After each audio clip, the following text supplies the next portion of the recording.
আসসালামু আলাইকুম সবাইকে। আপনারা কি শিক্ষামন্ত্রীকে দেখতে চান? তাহলে ভিডিওর সাথেই থাকুন। শিক্ষামন্ত্রী আমাদের কি আপ্যায়ন করলো চলুন দেখে নেওয়া যাক। শিক্ষামন্ত্রী আমাদের দেখে তো মহা খুশি। যদিও ভিডিওটা পহেলা বৈশাখের দিন, আমার এডিট করার কথা মনে ছিল না, তাই ভিডিওটা ছাড়তে একটু দেরি হয়ে গেল। শিক্ষামন্ত্রীকে দেখার জন্য আমরা চলে এসেছিলাম সুখানপুকুর সৈয়দ আহমেদ কলেজে। এখানে স্কাউটদের ক্যাম্প হচ্ছিল, সেই জন্যই মূলত এখানে একটা অনুষ্ঠানের আয়োজন করা হয়েছিল, সেটাই আমরা দেখতে এসেছিলাম। আমরা সবাই মিলে পুরো মাঠটা ঘুরে ঘুরে দেখছিলাম। অনেকে এখানে দেখলাম ভিডিও করছিল এবং একটি ভাইকে আমি দেখলাম আমার ভিডিও করা দেখে একটু পোজ দিচ্ছিল। আর এখানে দেখলাম বিভিন্ন স্কুলের দল সহ এখানে ক্যাম্প করেছিল। আমরা গিয়েছিলাম সন্ধ্যার একটু আগে আগে, অনুষ্ঠান মূলত রাতেই শুরু হবে, তাই আমরা বসে না থেকে সবকিছু একটু ঘুরে ঘুরে দেখছিলাম। এখানে কতগুলো স্কুলের নাম ছিল।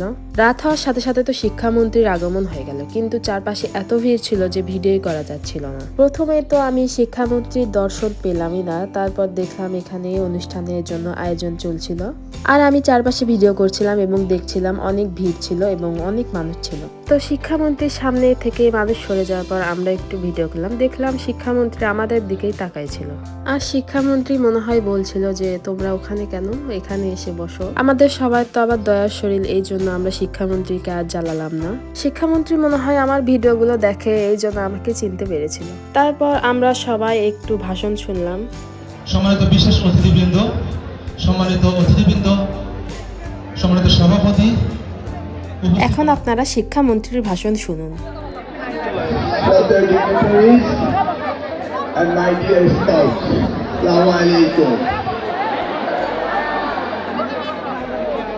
একটু শীত হলে ভালো হতো নাকি?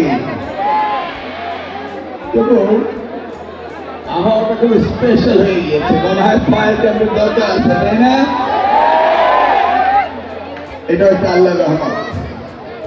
এরপর মেইন আকর্ষণ আমাদের ক্যাম্প ফায়ার, সেটা শুরু হয়ে গেল। চলুন দেখা যাক।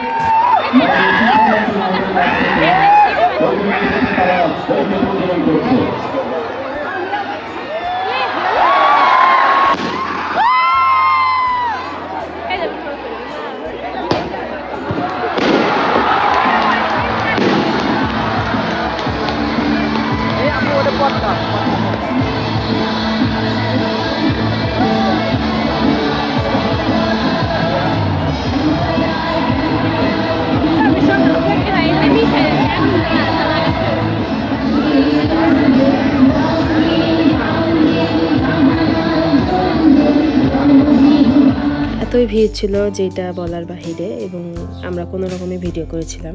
এরপর সাংস্কৃতিক অনুষ্ঠান শুরু হয়ে গেল। চলুন দেখা যাক।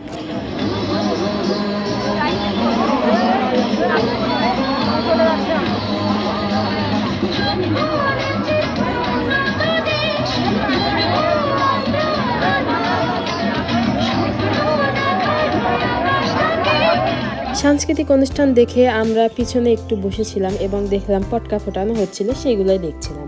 এরপর আমাদেরকে বিদায় জানিয়ে শিক্ষামন্ত্রী চলে গেল এবং শেষে বলে গেল, না আর হবে না, পড়াশোনা করতে হবে।